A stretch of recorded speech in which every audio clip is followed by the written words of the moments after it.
ஏமா மருமவளே, இந்த வீட்டுக்குன்னு சில வரைமுறைகள் இருக்கு, அதை தான் நீ கடைபிடிக்கணும், சரியா? சரிங்க அத்தை.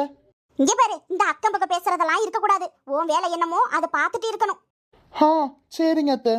தண்ணி பிடிக்க போனோமா வந்தோமான்னு இருக்கணும். யார்கிட்டையும் அவங்கள பத்தி இவங்கள்ட்டையும் இவங்கள பத்தி அவங்கள்ட்டையும் சொல்லக்கூடாது, சரியா? சரிங்க அத்தை. உன் நாத்தனாக்காரி இருக்கா பாத்தியா, அவளை பத்தி இந்த தெருவுல கேளு. யாவ கிட்டையும் வாய கொடுக்க மாட்டா. அவ பத்தர தங்கம். ஹே ஆமாண்டி, அப்படிதானே பண்ணுவேன். யார் கிட்டடி வரீங்க?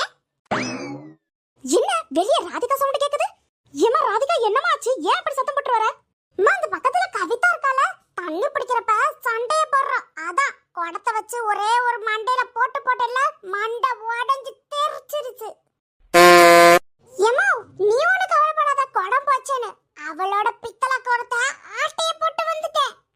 அத்தை, நீங்க இந்த மாதிரி தான் இருக்க சொல்றீங்களா அத்தை?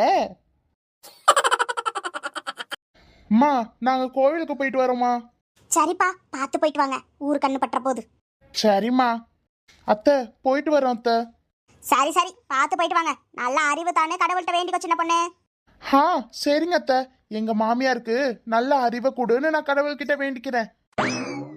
அடியே, நான் ஒன்னும் எனக்கு கேட்கல, உனக்கு கேட்க சொன்னேன். அச்சச்சோ, நானும் உங்களுக்கும் நினைச்சுக்கிட்டேன் அத்தை. என்கிட்ட இருக்கிறது மறுபடியும் கேட்க பிடிக்காத அத்தை. என்கிட்ட இல்லாததான் கேட்க முடியும்.